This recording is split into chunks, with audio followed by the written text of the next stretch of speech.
Hello, and welcome to Burnt Cookbook Party, an original Pathfinder campaign set in a unique fantasy world where 4 heroes of varying skills, attractiveness, and stupidity race against time to prevent a war. I'm Jenna Stoeber, and I play Astra Blab, a fey-addled half-elf oracle who is exactly who she said. Yeah, that's me. I'm joined by... Andrew Hansen, playing Johnny Anaj, a scheming, smoldering, sarcastic Ifrit, delighted by secrets and destruction. Caitlin Stayduhar playing Patty Hertz, a ratfolk ranger dandy with a nose for gossip and cheese. And I'm Paul Luetkemeyer playing Zelf, an elven battle chef carving a name for himself in the high-stakes world of magical cooking.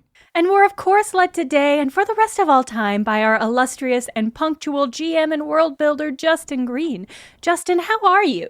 I'm doing good. I'm excited for this episode. I'm excited we've got a live studio audience with us today for it. Oh. They have been weirdly quiet since they've shown up. It's a little uncomfortable. I was hoping, it would really build the energy up for this, but now I just am like, ugh. I mean, because it's one thing if there's no laughter and there's nobody there. If there's a crowd of people there and there's no laughter, that hurts. That's a bad Honestly, sign. it becomes uncomfortable at a certain point, right? Immediately, I think. I think the first time you make a joke and they don't laugh at your great joke, Justin, I would start to feel pretty self-conscious. Kind of feels like a hostage situation. I would like to thank our Patreons for letting us do things like get a live studio audience. Wow. Wait. Justin, you used funds for this? Put out a Craigslist ad, just inviting anyone over to his apartment, and got a surprising number of responses.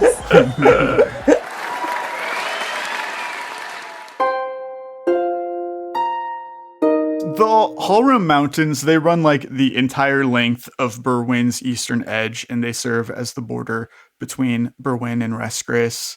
Of the 3 mountain ranges in Reskris, it's the most traveled, and there are many existing paths for you guys to stumble upon during your journey from the train crash site to Nan Tahrum, which can make your life much easier. Johnny Bridechild, as a member of the Sirocco, has done a lot of traveling around the mountains, around the deserts, managing these paths himself. So Johnny Anaj, with the life history of Bridechild within him, is able to get you guys on a path. The group as a whole is able to orient themselves towards Nan Tahrum. You do have about an 8-hour trek through the area on your way. Sure wish we hadn't fallen off that train. Would have been a lot more convenient way to get there. Yeah. Is there anything that you guys would like to do on the way? Do you want to camp for the night, or do you want to make the whole trip in one day? Feels too early to camp. Yeah, I feel like we should push on for at least part of the way. I think we should go for it. Yeah. Yeah. All right. Can I learn more about Gentry's condition or what kind of poison he's got? Oh, that's right. Gentry's sick. I was just going to ask if someone's going to have to carry Gentry this whole time. Right. Yeah, you've got him strapped to the back of the dinosaur. If you guys want to spend some sort of heal spell to bring him above 0 HP, you can do that. Anybody who can make a heal check can see what he's been poisoned with. Yeah, I'm going to make a heal check. I will too. Someone who's better at this than me, please help him. Because I managed to battlefield stabilize him, and that's about it. Funny. Triage. I got a 14. I got a 15. I don't have heal. Johnny Anaj doesn't have heal. Right. Is what you're saying. Yeah. Interesting. He's not here to heal. I could kill him and turn him into a fire element. Oh, God. Yeah. Well, let's hold that option open. All else fails. Funny. So Zelf, you are able to identify and treat this poison with that nice. roll. Lovely. Even if we stop this, he has taken some con damage from this, so he will need some help because not only does the con damage just put him close to death, it does also lower his total HP over time. Yeah. You are able to essentially give him +4 on his rolls to overcome this. He has to make 1 cure save, and I'll roll that now. So he has rolled a 10, which is not high enough, but we can do that again in a bit. Justin, I have an application of lesser restoration, which has the effect of improving somebody's ability score that was damaged by constitution damage. Yeah, you can do that. Would that just mitigate some of the current effects, but it wouldn't stop the ongoing poison? Right. Got it. That's a wise thing to have taken based on the things that we've experienced as a group. Oh, yeah. Worst case scenario, I'll roll a wild magic result that will cause him to take 2d6 hit points damage. So before I give him a restoration spell, I want to have him drink a cure potion, Oh, man. which I've got a couple. Cool. Doctor over here. Then I will cast lesser restoration on him. So I mix him up a nourishing and healthy potion. Zelf takes the delicate magical meal that he had prepared, and because Gentry is weak, he puts it in the Tootsie Bullet. Like baby. Yeah. Oh, A beautiful laid out poke bowl that he just kind of shoves into a blender. Yeah. just purees. Oh. Bizarre. A shatter spell affects a 5-foot radius around the caster. I don't even know what that spell does. Oh, no. I think it breaks shit. Oh, Jesus. Yeah, judging by the name. I think it shatters mostly like equipment stuff. Destroys non-magical objects of crystal, glass, ceramic, or porcelain. God, so his clothes explode. His mask, his mask, tooth oh mask. no. His beautiful. Well. Was anybody carrying their precious moments figurines? Because those are also Oh destroyed. My my trinkets, God. Oh, no. don't even say it. Yeah, so inexplicably, like, rocks and things 5 feet around him explode, but otherwise he gets back 2 points of constitution damage. What were you doing on that train anyway? I was attacked by some sort of tiefling. Sorry, I guess I don't have to do the voice anymore. Sorry, did you say a teethling? Gentry, I'm sorry. I think I've caught up, but up until now I've been left behind. Can you tell me flat out why you were doing a voice just there? He's been poisoned. Yeah, give him a Zelf. What are you break. saying? Jeez. What a weird critique to give a poisoned person. Gentry, are you the dentist? Whoa! Wow! I guess Zelf didn't He didn't know know. that. I did he? keep forgetting No, he never. didn't know. Not a single second this entire time has anyone mentioned it. No one sees the need to tell Zelf. Also a weird thing to accuse a poisoned person of. I'm just throwing that out there. You know, Gentry, the next time I saw you, I meant to apologize for the way I acted at the dinner party. You see, it was kind of a show to provoke the killer. I don't actually eat people, at least I haven't yet. Gentry is really too weak to argue with you.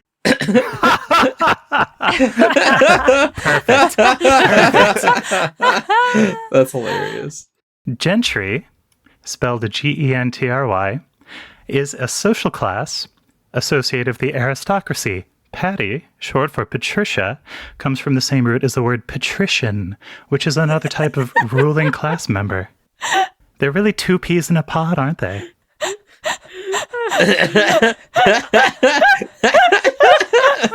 Patty's just gonna kind of go, I hadn't really thought about that. She's also upset that she would be referred to as Patricia because nobody but her mother calls her that. Paul, that was maybe the most insane thing you've That was incredible. That was awesome.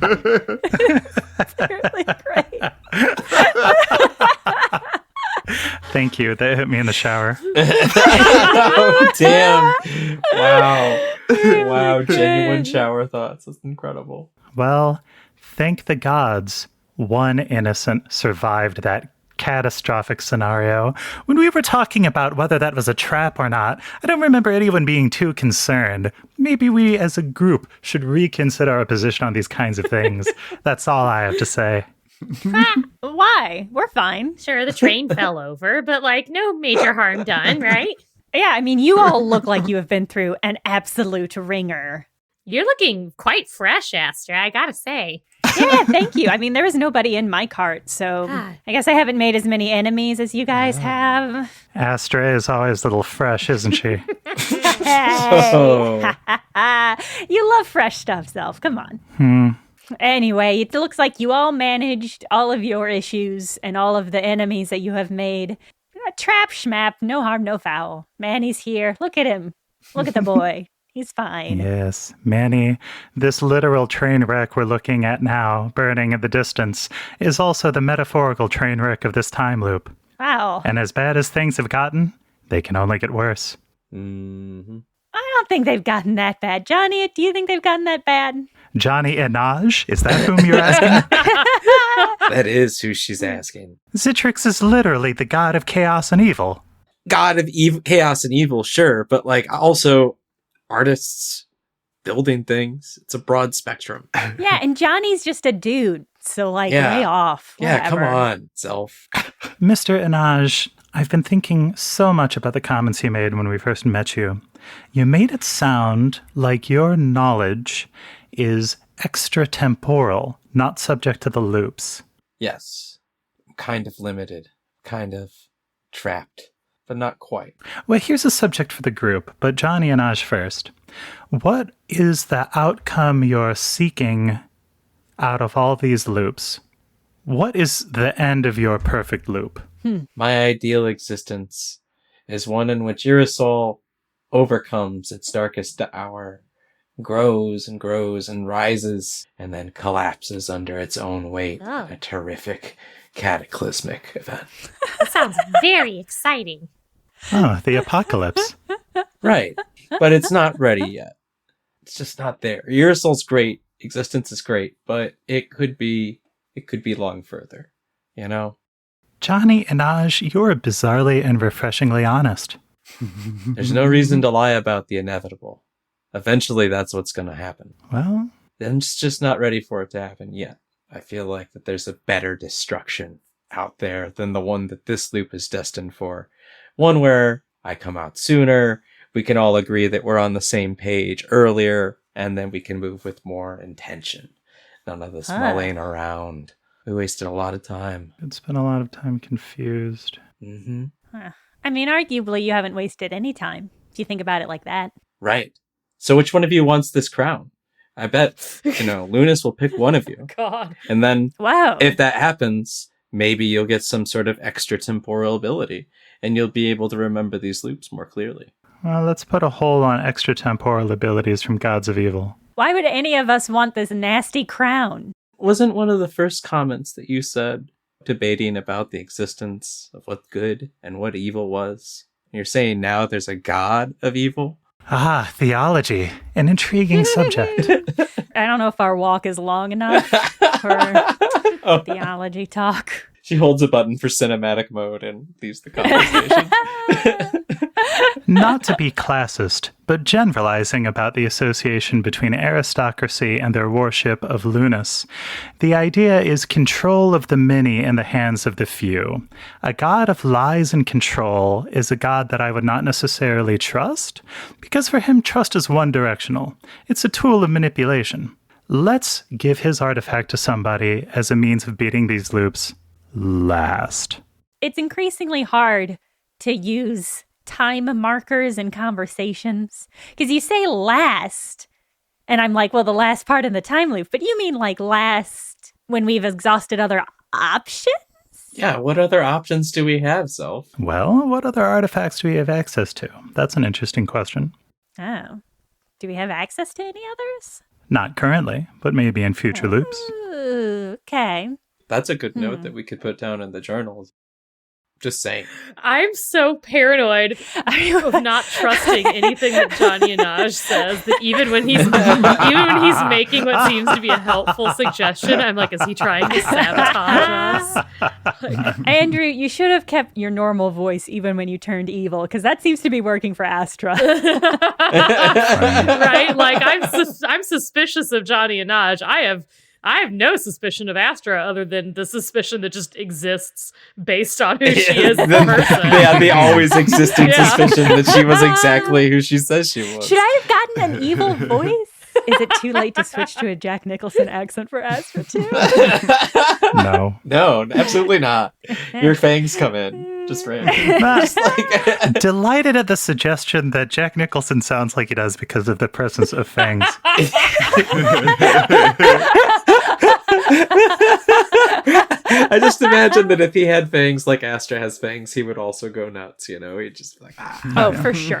For sure. Oh, yeah. yeah. That's fair. I'm just saying, I haven't quite figured out all of the boundaries that make it so that I wake up. It seems like Rabuel the Generous is a good one. So maybe letting Glorhan die is a useful loop. Maybe that's part of the reason why it's written in there so often. Well, we certainly haven't quantified the activities of the ministry. I can't help but wonder if labeling Glorahan as an anomaly and killing her in every loop is their machination. Oh. I mean, but she just kind of died on accident, this loop, right? Like, she just got caught up in a battle that wasn't really anything to do with the Zodiac. The Erosion military was tracking her with a bounty on her head, so their presence was certainly influenced. That's true. I mean, I think if there's anything I've learned about the time loop, it's that actions don't really matter, and that there's no actual morality that you can apply to any action, because it's impossible to know the outcome of any of them, right? Interesting. Like, Citrix is only a god of chaos, because it's impossible to anticipate what behavior is evil and what isn't. I think as intelligent beings, we can observe through cause and effect that actions taken with malice in mind can produce malicious outcomes.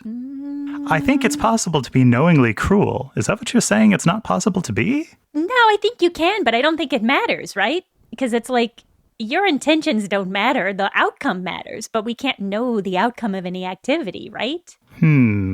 Well, I think you can make predictions based on observation. You can try something, you can look at the results, and then you can try something that's either different or the same. You're thinking about cooking, Zelf. You're thinking that if you melt butter in a pan the same way 10 times, it's going to happen the same way 10 times. But I think this time loop is demonstrated that that's simply not the case, that one event can ricochet off in lots of weird ways, some good, some bad. And so how do you judge whether an action is good or evil? By your intent. Oh, boring. How can you know anyone's intent? You can know your own intent. Can you? Why, certainly. I don't know, Zelf. Maybe you're more self-aware than most people. Generally, I consider myself less self-aware than most people, but that's why I try to observe my thoughts and feelings and actions and try to line them up. I don't want to accidentally cook somebody and then regret it. Well, you say that, but I mean, you know, the whole Kaelf issue, right? Is you thought you were doing a morally good thing. Well, that's an interesting point, because the Chiffonids, who were knowingly and deliberately cruel, knowing and deliberately engineered a race to use as their slaves and their food. And the chairman, who's a sociopath, was the one who taught me that all of those things were fine. So you're saying that the chairman did evil, but you didn't. Interesting question. I love that this is the discussion that's being had as we trek through the wilderness. Everyone else is just like schlepping along, climbing over rocks. Yeah, Johnny and I was just listening thoughtfully and trekking up with Diane as this is kind of echoing off of canyon walls or something like that, I'm imagining. I just love that Astra is explicitly evil, but in practice morally relative. Yeah. Moral relativeness is pretty evil. Yeah, she can't change all her stripes. Astra, I think that's where awareness and growth come from. If I, in my naivete, do something that I think is good and discover later it's bad, well, I can change future actions. But that means the events themselves, the actions you took, cannot be placed in a moral field, right? I think you can if you look at the bigger picture. Who can see the bigger picture? Perhaps only the gods. Not the demigods. Johnny Anaj holds out his hand like, Do you think Citrix calls himself evil? That's kind of what I've been trying to figure out. Like, I can't tell if, like, maybe there's some sort of relativism because Gathlin and the other dominant god races made enemies of Citrix, and that's why Citrix is evil. But also, Citrix delights in destruction. And oftentimes, brutal and cruel slaughter of complex things brings pain, and that release of energy is what Citrix really is all about. You used the word slaughter. I think that might be a clue for the audience. Yeah, I was just thinking that slaughter is kind of a loaded word.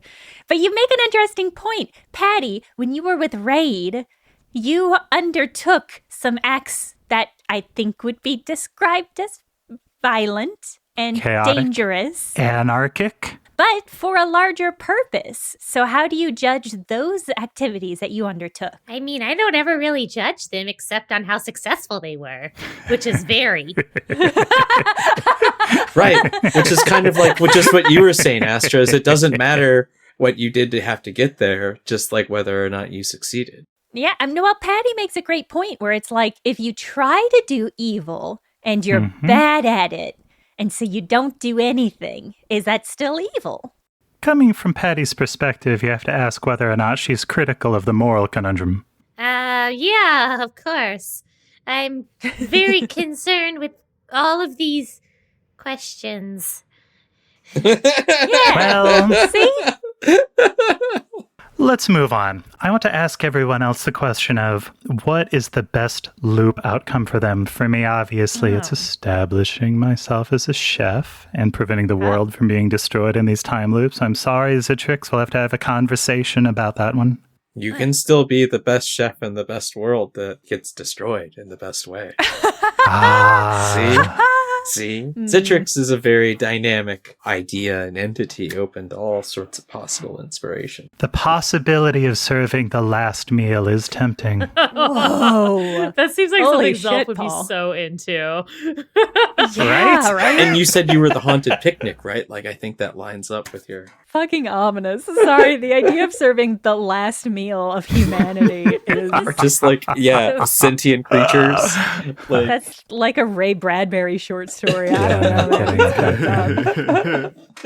Patty, it seems like you were living your best life before you came to Shadow End. You were a superstar and you were a famous revolutionary. Oh, thank you for saying all of those kind and true things about me.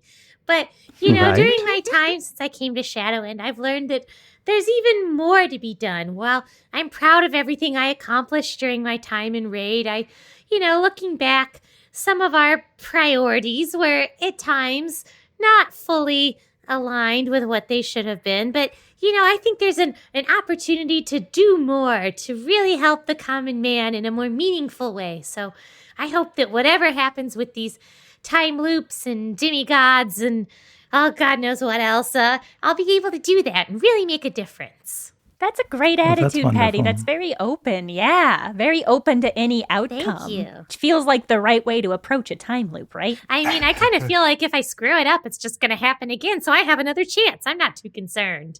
but isn't this the first time in the book that we got chosen? Yeah, what of it? Well, because if we had been chosen before, like this point, we probably would have written in the journal. Didn't find any writing that was ours, right? So... No. I didn't see any of my secret code. That's true. I mean, it's possible that we were chosen by Bavel in other time loops, but, whiffed it. Whiffed it so bad that he tore the page out. Yeah, or, he erased our names or something. I don't know. Who knows what happens in Bavel's mind? we could do that. We could tear out pages that don't have to do with us. Interesting.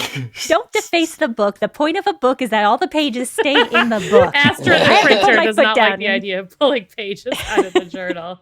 Astra, what do you consider the highest outcome for you in all these loops? It's a tricky thing to answer because in this loop, it's going to be different than, in the next loop, right? I don't think so. Well, then in every loop, I guess what I want is just to live, a humble little life, selling my little books, being, discreet, Interesting. living in my beautiful Discreet. apartment in Fanelin. Astra, if you're satisfied with living humbly, should we take your name out of the request for Bavel to pick you in the next loop? Oh, wow. What a weird, mean thing to do. That's a great angle. It seemed like the only sincere response to your sincere response.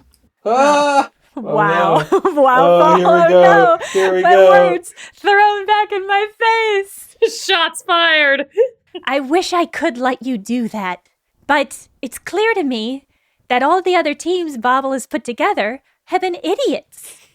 They're not the brilliant, capable strategists that the four of us are. Yes, it has taken us some time to kind of get our feet underneath us and get up to a run, But now that we've written all this in the book, we're the next time loop, we're going to crush it. We're going to be so good. And then, I think once we've figured it all out, maybe in the second to last loop, then you can get me out of there and you guys can just take it, Manny, I didn't ask you this yet, but do you want it on the time loops, or do you want my first action in the next loop to be firing you so that you can go do something less terrifying? No, Chef, I want to keep working with you. I've only just finally got some recipes under my belt. In fact, maybe next time, if you remember everything, you can just start teaching me faster. Well, here's my final thought. Manny, when you were kidnapped by Bruler, do you know who ran to come and get me with a little doot, doot, doot? Piccolo. That's right, this delightful little ingredient that we're planning on how to cook. I wonder where his sense of loyalty comes from. Terrible. Sure seems like a mystery, Zelf. Simultaneously complimenting Manny on his raising of Piccolo and threatening to eat Piccolo in the same breath. I can't. Truly devastating. Poor Piccolo. So, as you guys make your way through the mountain, you eventually are coming up on Nan Tahrum, which is a tiny dwarven town that is built at the southern base of the Hallrim mountain range. It has become destitute as the spreading radiation from the meteor impact has eventually forced the mines to shutter. A lot of people have lost their jobs. The town is lifeless and beige. A lot of the homes are empty as more citizens move away every year. That feels like Fallout. The most notable landmark here is at the center of the town. There's a large man-made lake that is almost entirely dry. Huh. There are 4 large stone channels that are leading from a nearby building to the lake. And you can tell that they were at one time some sort of aqueduct, but there's no longer any running water coming from this connecting building into the lake. I'm going to have everybody make 2 rolls for me. I want everybody to make a perception roll, and then everybody to make a flat D20 roll. Oh, Lord. Ooh, Justin was like, that was a exciting. fun character moment where we all talked about time loops. I'm going to fuck shit up now. I got a 5 on my perception check and an 8 on my flat D20 roll. So I got an 18 on my perception and a 20 on the first of my accidental 2 D20 rolls. So I got a 13 on my perception, and I also rolled a 20 on my D20 roll. Damn! Back The to girls back got up this, in boys. here. Don't worry. Come on. Damn! I hope that a 20 is good and not really bad. Yeah, I Because hope we so, both too. have it. The worst possible outcome. Justin, I got an 18 on my perception check, and I rolled a 1 on my random D20 roll. Oh my god, we got Uh-oh. both sides of it. I love it. Yeah, it's exciting. You guys do notice a couple strange things. Randomly, as you walk into town, you see occasionally out of the corner of your eye, glowing green swirls that are reminiscent of Bavel's dimensional doors. Ooh. But they kind of come and go. It's completely at random. Sometimes they're in the sky. The next one is in the lake. The next one is on a wall. Do we have coordinates for him? Where we're supposed to go? He said that he would meet you at the mines tomorrow morning, essentially, is what it would work out to be. Yeah, it would be good to have a long rest. Yeah. Oh, yeah, no kidding. Is there an inn? I was asking in Astra voice, but I'm going to ask in Jenna voice. Is there an inn that we can go to, Justin? Your Jenna voice. Jenna's manly voice, yeah. Make a knowledge local check. I don't have that, Justin. Self, make a knowledge local. Patty. Does anybody think we should drop in on Pavel's family while we're here? Oh, Sure. probably not. I Why love not? those responses. Yes, definitely. Ooh, no way. I would love to, but I can't think of a reason.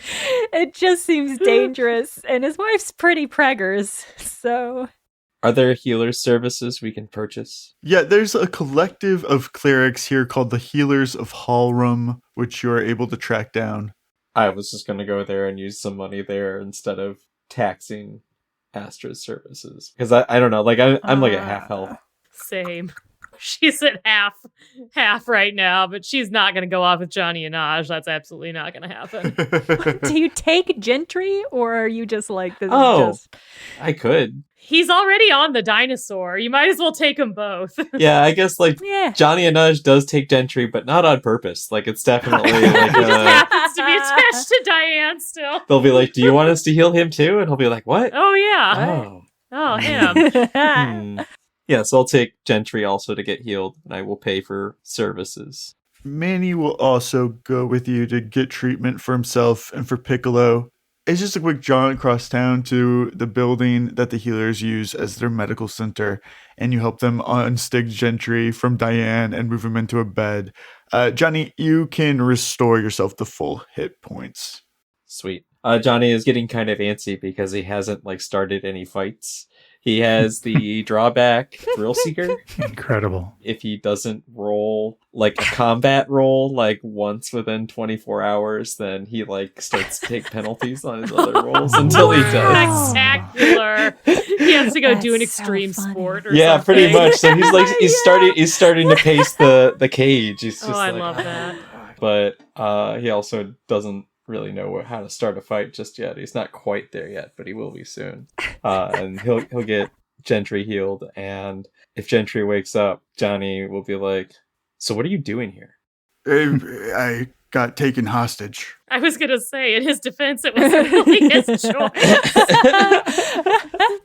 Yeah, but they picked you because of what? Guess because I'm friends with Patty. Oh. How do you feel about that? I feel great. I feel like Patty and I are finally teammates again. Partners. Were you ever teammates? I don't think I've ever heard about it before, Gentry. Johnny Anaj is such a dick. He is. He just keeps Yeah. picking. Being an asshole for no What is reason. the purpose? Yeah. But did you break up after that? Tell me about things that make you sad. Yeah, tell me about it, Gentry. Tell me about how your girlfriend dumped you. I almost imagine that he's still tied up on Diane for some reason. They healed him, but they kept him in the gum. Just curious, just trying to get to know you. You know, if you're going to be hanging around. Not sure what to make of you. He's like, I'm not sure what to make of you these days, Johnny. Ha. Maybe you should get stronger if you're going to be around, because I don't think that we can really afford to look after someone else. Patty might get hurt if she has to worry about it. Oh. Try sucking less, Gentry. Yeah, get good, Gentry. You know, I'm just trying to look out for you. You know, I'm just trying to bring this up. We're going into some serious stuff, like battles with demigods, like serious things. Wait, are we? All right, I should heal more if we're doing that. this is things that are going to shake reality, and you should know before you get involved any further about what's really happening. What could happen to you? You know, I think that you can probably handle yourself, but you also might need something that inspires confidence. You're trying to put a crown on this tooth. I am trying to put a crown on this tooth. Terrible. And so, yeah, exactly, Johnny. Like, it's just kind of like going to take us like, this is a powerful crown. This is a powerful artifact. I was wondering what the end goal of this was, Yeah. other than just being an Just asshole. Yeah. prodding Yeah, and it's awesome. pressing. Prodding and prodding and Yeah. being mean. I'm just saying, Gentry. Something's going to happen soon, and you're going to forget Patty ever existed. And I think I know you well enough to know that that's not something you want. And if that's not what you want, then you should take this crown and put it on. I'll talk to Patty about it, I guess. Oh, You know what she's going to say, though? She's going to say that she doesn't want you to get involved. She thinks that you should go. And when she tells you that, you know where to find me. Damn, Andrew. master stroke. Johnny and Ash so good at using Johnny's earnest reputation. He's built all these things up. He's got to ruin it for him, So you know? good.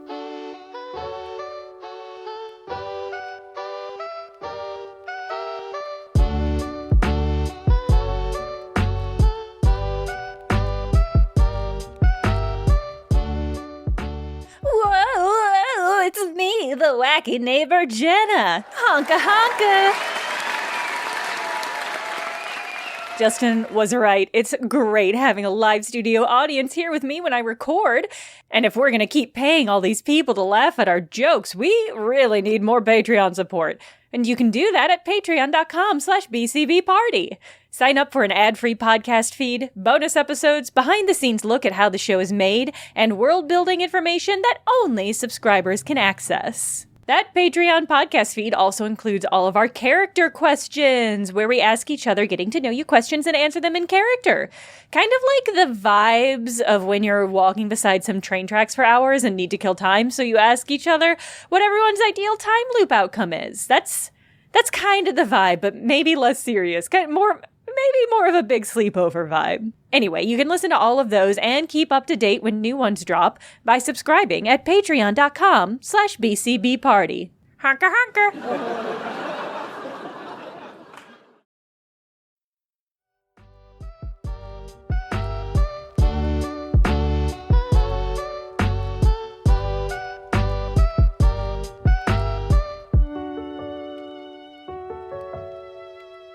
Nan Tahrum doesn't really have a classic inn. They don't get a lot of people dropping in anymore. However, they do have what's known as the crafting hall, which does have some dormitories. It is a large building further north in town. It used to be like a smithy where they did a lot of work with the things that they were mining. Now it's kind of a what are we going to do with this building? What are we going to do to save our town? We're looking for a lot of new ways to make money. Yeah. New exports that they could come up with. They're trying a lot of things on for size, and a lot of it is happening in this crafting hall. But there are a few rooms to rent there.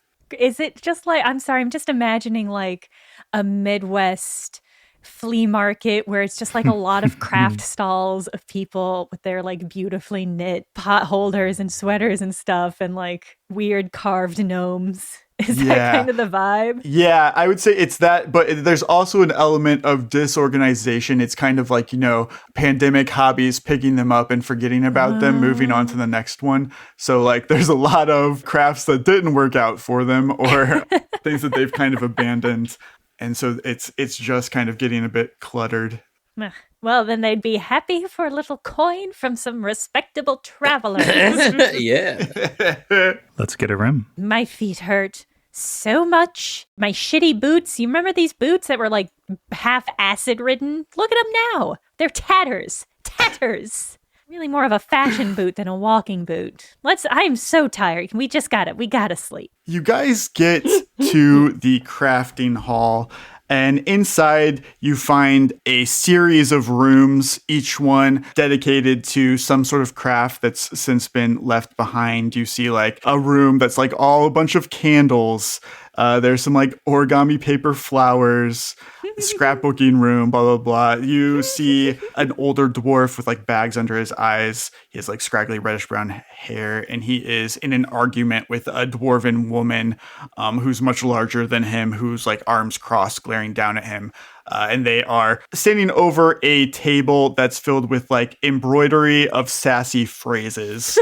This is like, you call it Berwyn, I call it Berwine. Yes, Justin. Sassy phrase embroidery. I love it. In-universe wine mom apparel. Yeah. Oh, fuck. So great. good. The older dwarf sees you come in. He steps away and is like, hello. What brings you to Nan Tahrum? Welcome. Oh, we're so tired.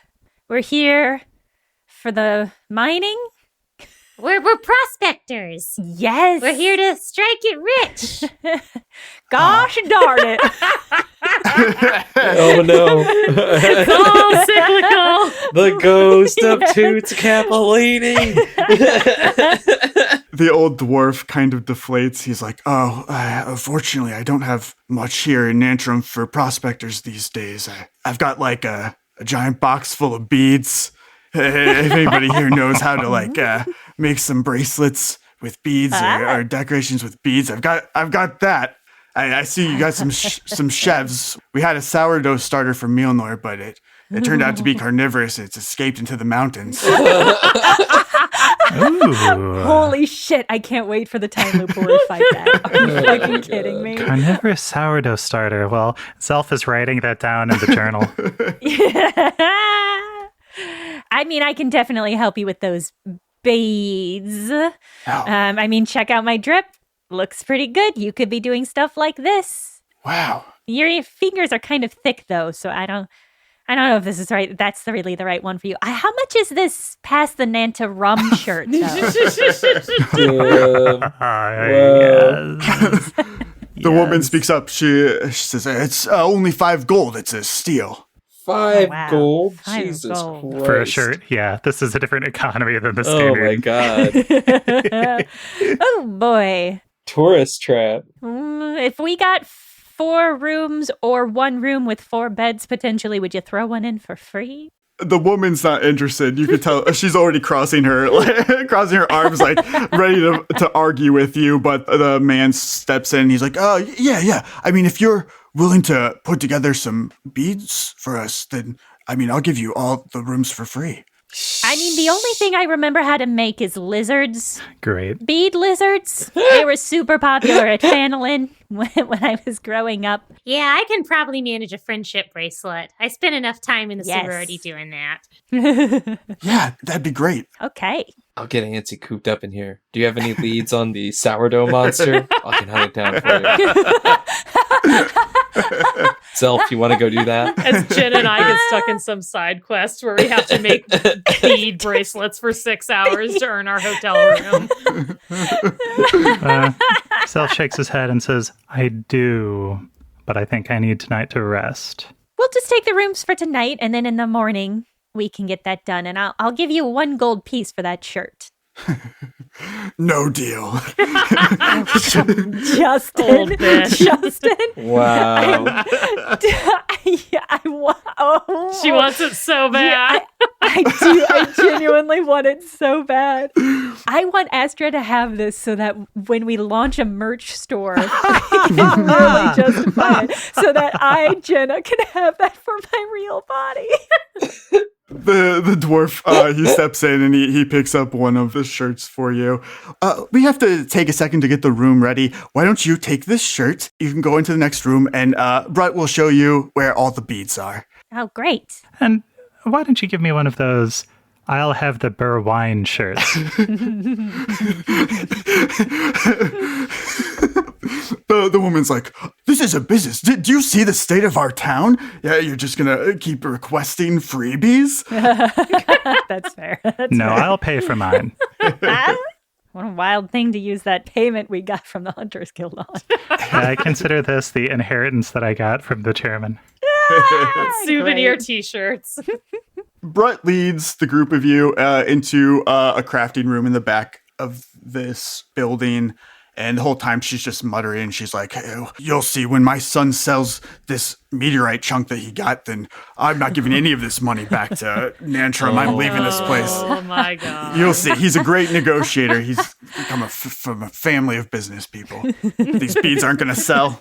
You're in like a crafting room. There's like a large table to sit at and work. And then there is an L shape of cabinetry filled with a whole assortment of beads, all different colored beads that you can imagine, a beautiful rainbow. Oh. There is like a bookshelf behind you that has like string and scissors, all sorts of other equipment that you might use to make some bracelets or lizards or what have you.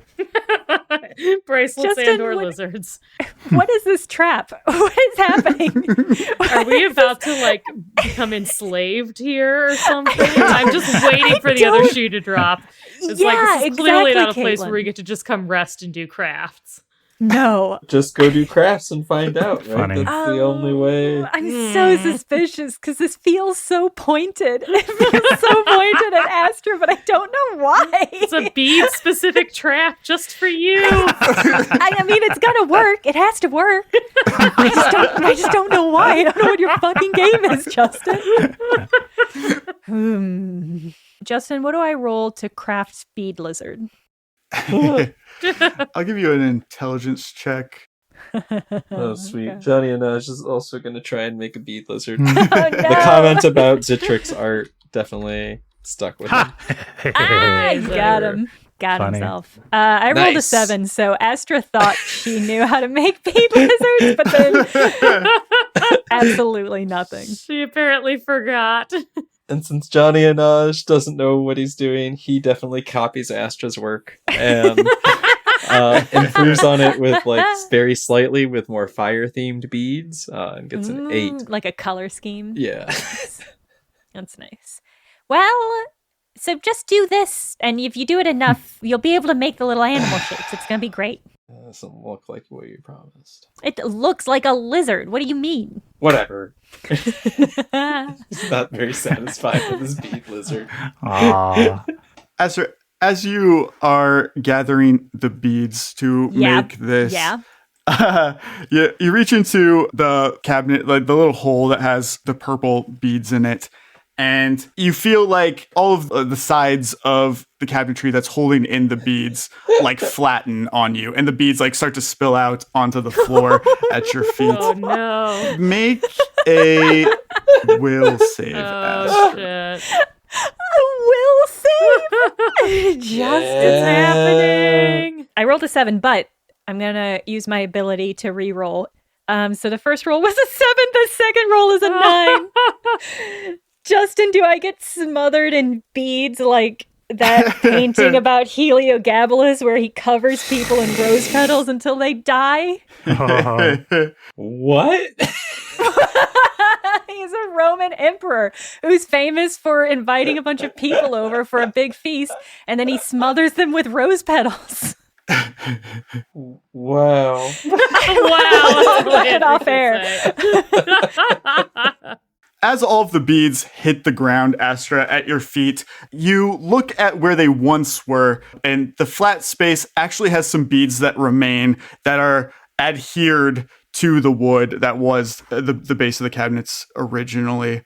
And the beads are arranged into a symbol, a rune. Oh my god. Uh-oh. When you look at it, Astra, you are stunned, as if it is a symbol of stunning as the spell. Whoa. That's a powerful spell. You drop your half-beaded lizard to the ground, and you cannot take any actions for 5 rounds. Wow. And as this happens, a door on the far end of the room opens, and Castian Griffiel walks in. Oh my god. His cape sweeping behind him. There are 2 dwarves with him who Johnny Brightchild knows to be Grog and Greta. They are on Ergon's squad at Shadowin. They are crafters. Oh. Castian walks right past you, Astra, is not bothered at all. Wow. He approaches Zelf and says, "Well, the beads worked just as you expected, Zelf." Oh, good morning, Cassian.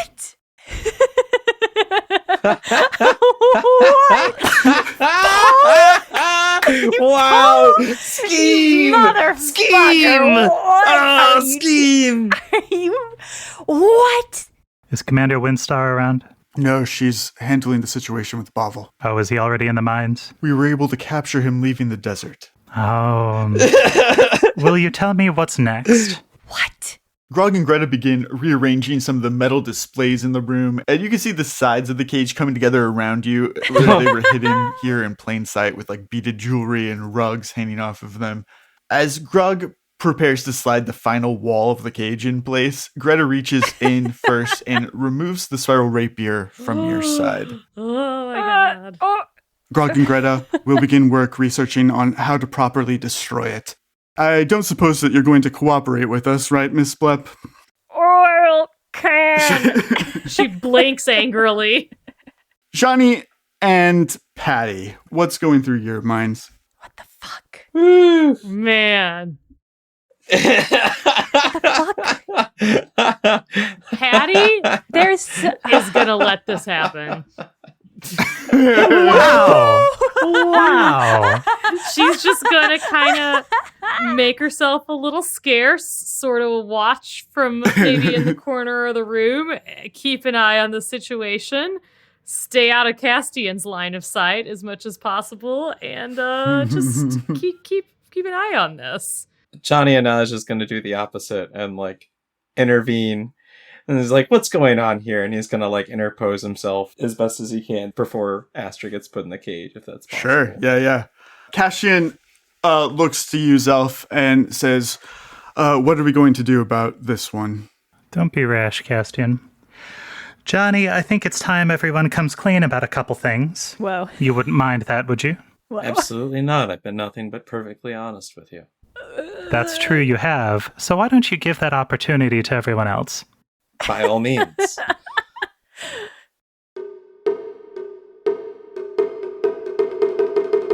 It is just Paul and I today, and we have just finished recording the second episode of the dinner party, and now it is the middle of the night.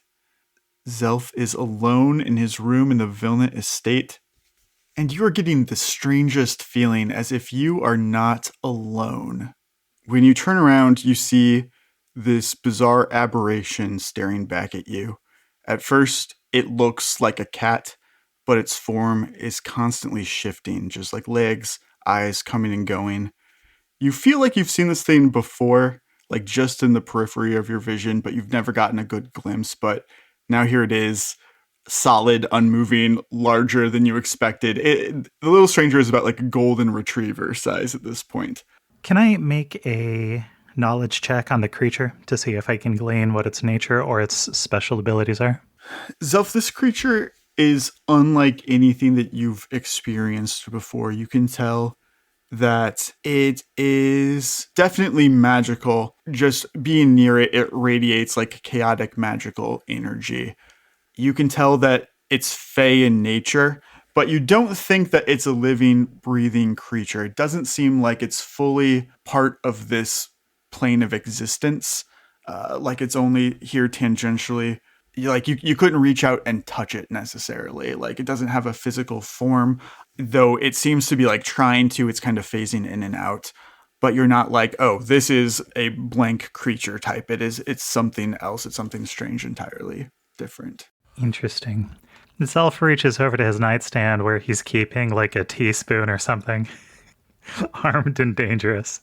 It doesn't attack you or seem threatening in any way. In fact, it kind of keeps like nuzzling up against the door. It will start to leave, then stop, look back at you, kind of like waiting, wanting you to follow it. Well, this is among the stranger things that's ever happened to Zelf, but strange things have just been happening more and more lately. So he'll get up in his Ebenezer Scrooge nightclothes, his sleeping cap and slippers with his teaspoon, following cautiously after the creature.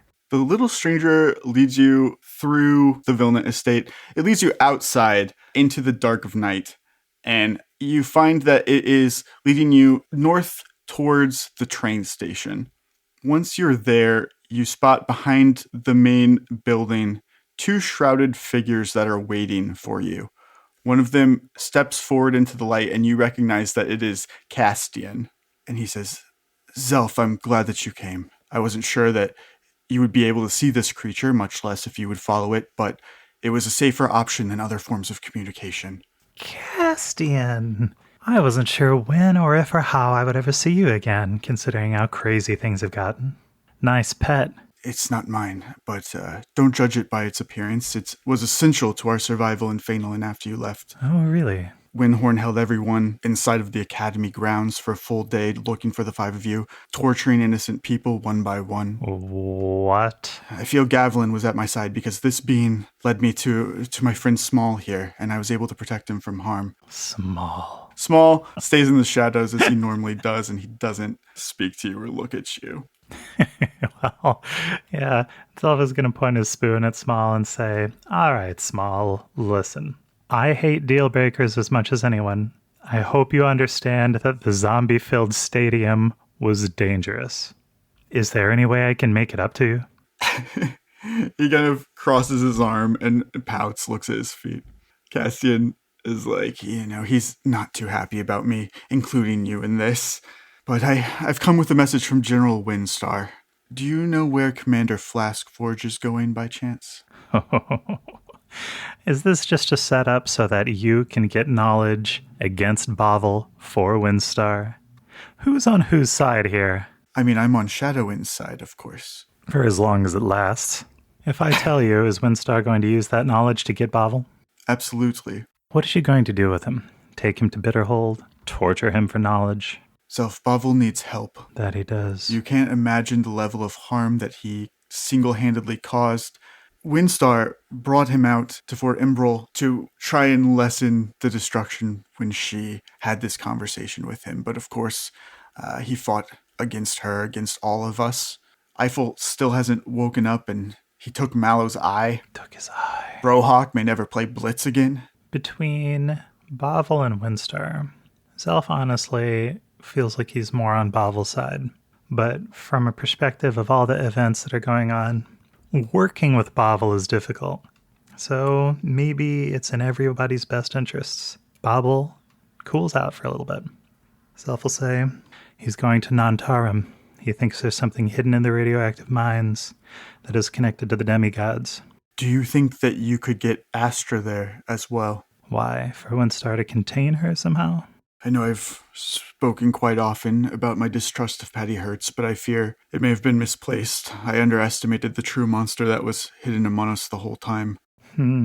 I wish I could tell you exactly what I've learned about Astra, but unfortunately, if I were to do that, she would only become more powerful. What? All you need to know, Zelf, is that she's not who she says she is.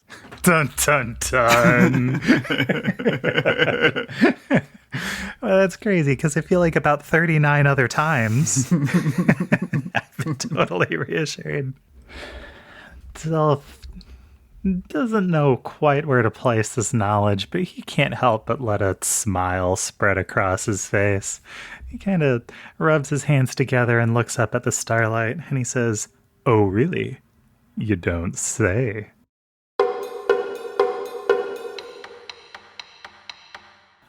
Justin, I'm going to cast a spell. Okay. See invisibility, just in case. Oh, rude. What a rude insinuation. I'm not, you know what, Paul? I'm not going to tell you what spells I take. I'm not going to tell you about all my secret little fun little class abilities. Off of our roommates. And I do explode a chair or something. I love that you ended up exploding things again. I keep rolling the same thing for some reason. That's fucking funny. Astra, you rolled an 18 on your perception. Not enough to see the trap coming, but enough to see out of the corner of your eye from the room that Castian was in, small blep watching this happen. Consequences. Justin, Yeah. let me know when it's my turn. I'm going to cast another spell. He's just blasting. I don't want to hurt you right now, but you're preparing for battle. And that puts me in a precarious position. I'm preparing for a battle of investigation. I'm so glad Johnny is in character, statistically horny for battle right now. Yeah. Right, exactly. Like, that is, in character. That's exactly what he is. Thank you. I just never thought of it like that. So Horny good. for battle So is a glad. great trait description. Yeah, investigating what? A murder?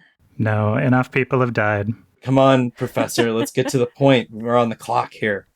I also want to know what this is about because there's just so many things that Astra. There's just so many reasons this could be happening to Astra, and I don't know which one. Astra, we need to hear your side of this. I'm stunned, so I can't respond. Yeah, something is probably going to have to happen. So, Cassian wants to put her inside the cage. Johnny is preventing this from happening. If we're going to wait for Astra to become unstunned, Cassian will act before that, and I believe Johnny will act before that. No, put her in the cage. She's got to go in the cage. That's the whole point. Yeah, they should put me in the cage. That's going to make every part of this funnier. Yeah. For comedy, we're going to put her in the cage. It's prop comedy. We love that. Self says, come on, a cage isn't going to stop you. You're the avatar of destruction. Just give us a minute. Fair enough. Our 30 seconds of the most awkward silence. Zelf, what is this? Why are you with Castian? He's not even one of our roommates. This is wild. I like Castian. He's always said. He's always said that. He has always said that. He has always said that. Consistently. He's always said that. Oh, no. Castian's an idiot. He'll believe anything anybody tells him. So why don't you tell us what you haven't told us about why you're here? I just don't know listen, Zelf, you know me, I want to be honest. I want to tell you what you want to hear, but I don't know what you're asking. Why does Small want to destroy your rapier? I don't know. Well, he was never really good at fighting, so that's probably it. That's an insane answer. I don't think so. He was always jealous, you know. He was always jealous of my cool sword. And I never let him play with it because it's dangerous. Swords are dangerous, Zelf. And it's very irresponsible for you to take my sword from me. Like, why does it matter? It's my sword. It's a perfectly lovely sword. You literally have never seen me use it. That's how rarely I use it. It's just more of a statement piece. You have to understand in fashion, Zelf, sometimes you get like a really big necklace and people see the necklace and they're like, wow, what a statement piece. And it's like, what you base your whole outfits on. That's what the rapier is to me. What is that creature always out of sight that keeps getting larger and larger? Well, his name's Johnny, and we just don't feed him. We just don't feed him well. Yeah, when the camera pans over to Johnny, he says, Abraxabobola.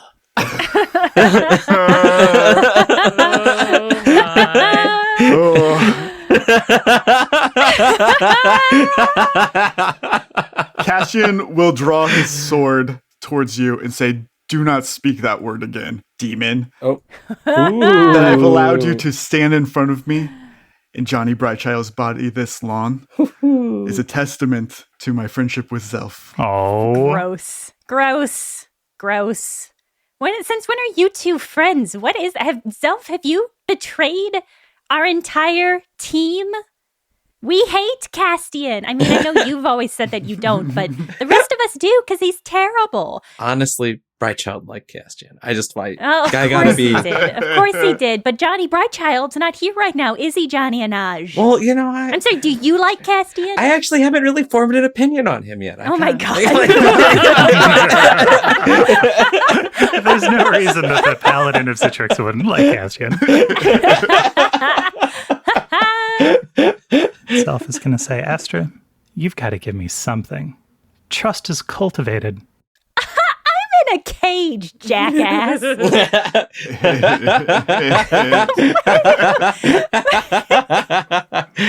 Yeah, Johnny definitely stickers at this. Am I considered bound, grappled, or otherwise restrained? No, you are not like shackled in any way. You are just in a cage, that's all. Okay. But you are able to move around in there. Fine, you got me. This is a pretty good trap. I know you want me to give you something, but I don't know what you want me to say. And I don't think that there's anything I can say that's gonna satisfy you and your tricky little manipulative brain. But I can tell you that small blep isn't well. Oh, damn. He's not right, and he hasn't been right for a long time. Does this have to do with his missing shadow? She shrugs. Who's to say? Whatever. I don't know. I mean, that's a great question for Small, but maybe you don't want to ask him because he's not in a cage. Small, come out here. Yeah. Yeah, come out here, Small. He'll step out just one step into the room. This little newsy brat. He is tiny. He is quite small. Now, Small, maybe it runs in the family, but when I tried to ask you for an honest answer, you wouldn't give me one either. Maybe it's none of your fucking business. I wish that were true, Astra. And up until now, I've thought that was the case, but I think that I've let too many things go that wound up being dangerous after all. Zelf, I'm not dangerous. Zelf, you know me. We've literally slept side by side for upwards of a week. I've not been keeping track of the movement of time. I don't know why you think I'm dangerous. I've done nothing but help you and the team this whole time. Much like Johnny and Aj, maybe it's not you. Maybe it's the devil inside you. Cassian turns to Zelf and says, she's evil now. Do you know that she's evil now? What do you mean evil? That's so rude. Castian, if you're suggesting that paladins have the innate ability to detect evil, I don't have any proof of that. I know Johnny Brightchild preferred to go from his gut, but yes, Gavelin speaks to me, and she tells me that this one is evil now. I don't know what's changed. To Gavlin. Wait. Evil relative to Gavlin. Yes. this is what I'm saying, right? It's like, what even is evil anymore? Hold on, Castian, you're saying that something about Astra is evil. Yes. Astra, do you have anything to say about it? This is bullshit. Castian has never liked me. He was rude the day I stepped my foot into Shadowend. Maybe he could just smell a rat. That's rude. Patty's right there. I'm sorry, I didn't even think about it. Patty is very well groomed. Didn't thank mean you, Patty. Yeah, you're very clean. Smells of our gardenia. Patty peeks out from behind the column that she's been slinking behind and just glares. Listen, what's your plan here? You gonna try and kill Astra while she's in a cage, while she's defenseless? Don't do that. Not even gonna open it up and let her fight you with the rapier? Oh, well, don't do that either. Let's not fight. That's actually more my style. Well, really, my You're not gonna style would fight? be two people in a cage fighting each other. I don't really have any aura, whatever, sensing items or spells, unfortunately.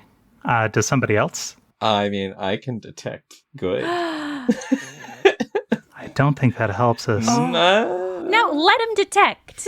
You got your weird little prince to detect on me, and now he's saying some pretty weird shit. This is such a roll. I don't know if Johnny will lie for Esther or not, but I'm super curious to find out. It's funny because Johnny Anaj has bluff. Funny. Yes! Johnny Anaj is gonna use detect good and look around the room to see if he detects any good. Yes, Castian and Patty are good. Who would have thought? Me and Castian. I know. I mean, I had always assumed Patty was good, but it's nice to have right? a confirmation. Johnny kind of grins and he says, "What can I say, Castian? You're here pretty much alone. You thought about who you're dealing with here?" Okay, just because I'm not good doesn't mean I'm evil. That's not what that means. Well, no, but because you're evil, that means you're evil. Well, I'm not evil, but fuck you. If only Patty had, detect neutrality. It could contribute to this. That would be useful. Small blep. Here's your chance to come clean. If I tell Johnny and Ash to break the cage, he will. Can you give me something, anything, a single crumb of a reason that I should believe that what's happening now is the right thing to happen? I'm not asking anybody to kill my cousin. I'm asking you to destroy this sword. Don't destroy my sword. We can get you a new one. We can get you a nicer one. We can get you one with bead handles. First of all, how dare you? The sword is beautiful. Look at the craftsmanship. Look at how unique it is. It's not your property to destroy. It belongs to me, and I'm simply not going to let you destroy it. Also, Patty, are you going to weigh in, or? Patty's going to step out from behind the column at this point and say, Astra, which is more important to you? That sword or your friends? Oh boy! Wow! She comes out swinging right at the heartstrings. Caitlin. Don't worry, Astra. Oh it's my Astra, God. not you, Jenna. It's Astra. It was just such a good line. I'm just It was devastated. such a good line. Such a fucking good line. she's been saving that up, just absolutely being wrecked by this situation. Astra looks Patty in the eye and says, "Real friends wouldn't make me choose." Oh my gosh. Patty's a little conflicted right now. It's obviously, we all know how Patty feels about Castian. We all know that Patty, for the most part, is not going to support anything that Castian is trying to do. Right? That's what I'm saying. Yes. On the other hand, Patty's become a little suspicious Huh? of her friends and teammates. What? Because all of us have been But lying to her wait. for weeks. She's realizing that these people are not as upstanding as she maybe assumed they What? were when she first met them. She's saddened by it. She's frankly quite disappointed As she should be. because she came into this with such pure intentions. And to find out that others may not have had such pure intentions is deeply, deeply distressing to her. Yeah, I bet. At this point, Patty is not willing to intervene on Astra's behalf. No. She also is not willing to align herself with this freakish fake Johnny that's occupying her friend's body. Aww. What about this weird undercover cop Zelf? Yeah, you're gonna team up with Castian Yeah. then? On that point, Patty, when you rolled that natural 20 earlier, you have been suspicious of Zelf for a bit, and you've been watching him closely, and you are pretty sure that the man standing in front of you is not Zelf. Why did you say that? Why did you say that? Oh my God! What the fuck? What have you all done to me? Who are you people? Justin, Fuck? I don't even see how that would be possible. His mannerisms are just slightly off. There's a slight delay when he speaks. What? And this is fairly recent, because you've been watching him for a while now. Making sure he doesn't eat her. Well, yeah, I mean, she's always been a little suspicious and a little scared of him, so she does keep a close eye on Zelf pretty much all the time. I don't know, Patty. This is kind of a mess, isn't it? What do you think we should do? I love how he's trying to defer to Patty. Yeah, that's great. The problem I'm having is that I can't trust Astra, especially knowing she's evil. I can't trust Castian because he's too straightforward. I can't trust Small because I don't know anything about him. He's kind of in the same vein as Windhorn for all I know. I can't trust Zitrix because he's literally the god of chaos and evil. I can't trust myself because I look at all perspectives equally. God. I don't know who to trust. Patty's not going to tell Zelf this, but she certainly doesn't trust him. She certainly doesn't trust Johnny, and she certainly doesn't trust Astra. Oh no. And I feel physically ill to say this, but I think she's going to say, Castian, I think you know what to do here.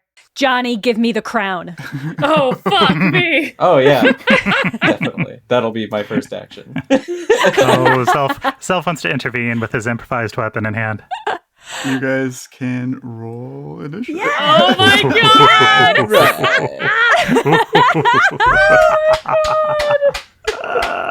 It's actually happening! The only way the deadlock could have broken. Yes, it was that's inevitable. It's pretty good. Oh my god.